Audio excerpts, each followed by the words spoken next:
Welcome back to Adventures in Freeze Drying for Beginners. Today I am going to share with you all one of my home's favorite recipes. I use this frequently in replacement of fried rice.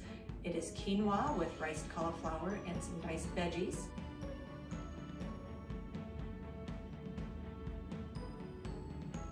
Okay, so I showed you my cauliflower. I've got 3 different colored bell peppers, 2 zucchini, a red onion, 2 cups of quinoa, and then I will use chicken broth like I said. So let me show you how I rice my cauliflower.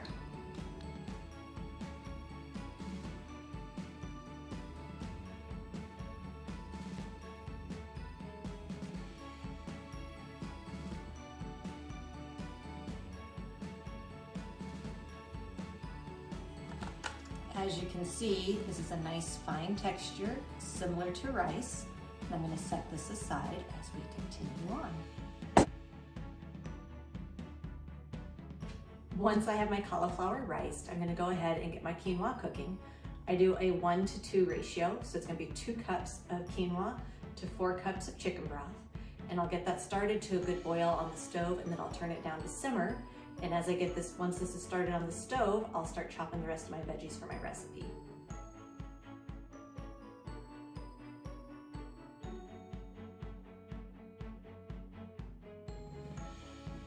So next I'm going to go ahead and chop my 3 peppers, my red onion, and my 2 zucchinis.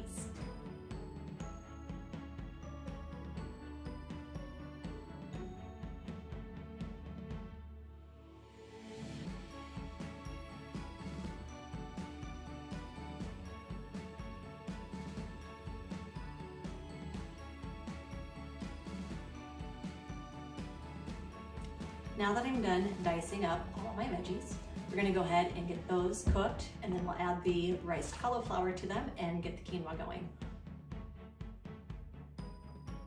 Okay, so I'm going to go ahead and I'm going to turn my pot on. I'm going to put it on high to begin with. I'm going to take, I only got about ½ cup of chicken broth ready. I use a bouillon-based chicken broth for this, so that's why it kind of looks the way it does. I'm going to pour just a little bit in the bottom. You don't need a ton of extra moisture in these veggies, just something to help keep them from sticking.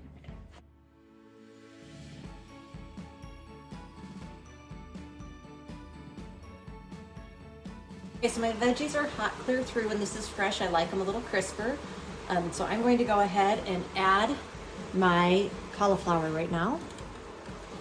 Again, I riced this in my Ninja.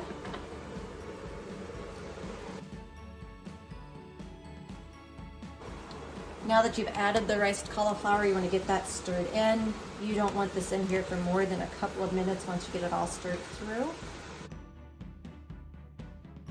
About the time I can smell that there's cauliflower cooking is the time I decide that's probably all it really needs.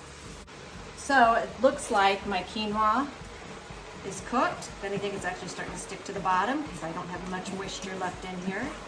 So it is time to turn that burner off.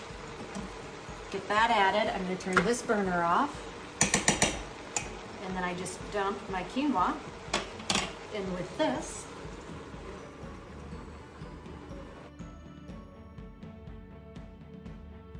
We're going to go ahead and try to dish this somewhat evenly between all 4 trays here. We'll see, this looks a lot like fried rice.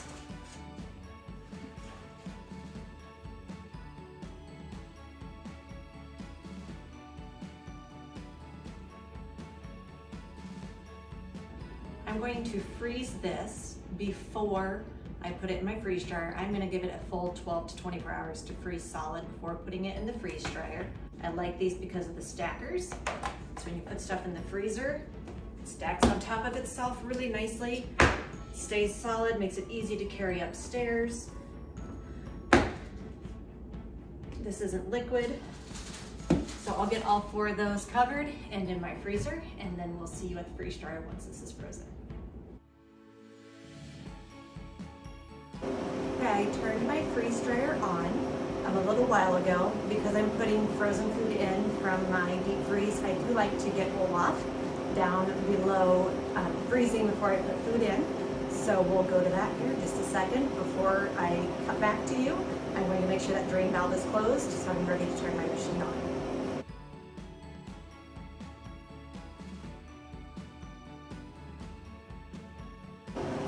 All 4 trays are loaded into Olaf. So I'm going to go ahead and get that door closed. One thing I'm noticing is because of the guacamole that I did previous to this load, this already reeks of onion and garlic, and there's more onions in this, so I'm going to need to do a really good, thorough cleaning of Olaf before I can do my next batch. So let's go ahead and get this door closed.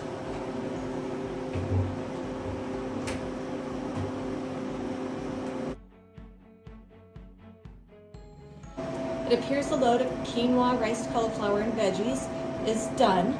So I'm going to do a couple things to check it. One, I've already released the pressure valve so I can open this up. And I'm also going to pull out my moisture meter for this.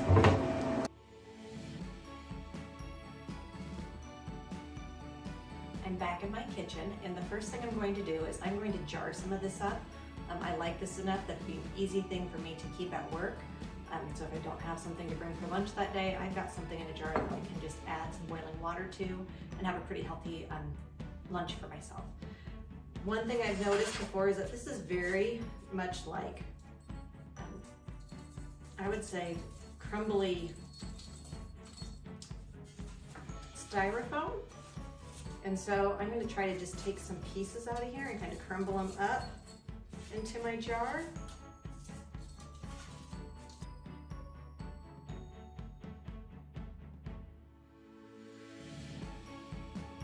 Okay, 1 tray easily fits into a 1-quart jar.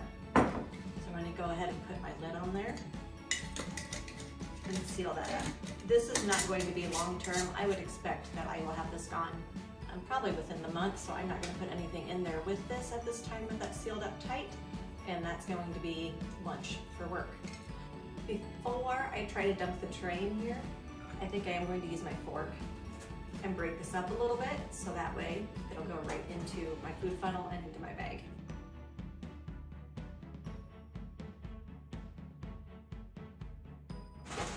So 1 tray will fit into these Harvest Right bags that come with our machines. So I'm going to get the other 3 trays before I put in my oxygen absorbers and get those sealed up. To make sure I have as much plastic left to reseal, I've been cutting off the side where it's been sealed by Harvest Right instead of where you can tear it, so I have more control over it.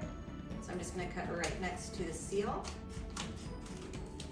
I'm going to drop one of these in each of my bags. And then I am going to go ahead and seal that. There we go. Now I've got a good thick seal on here, and I'm going to do a second seal just to be on the safe side. Go ahead and get that as flat as you can. You don't want any wrinkles in the Mylar, because you need a good solid seal so no air is getting in. And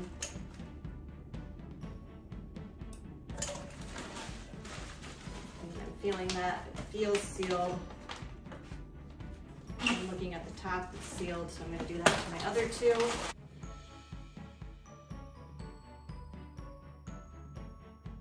I boiled some water in the microwave, and I'm going to go ahead and try to get this rehydrated.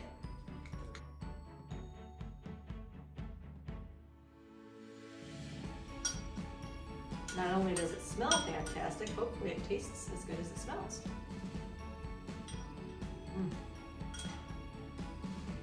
Yummy. I can't wait to have this for lunch at school. Fantastic. Thank you for joining me on Adventures in Freeze Drying for Beginners. See you next time.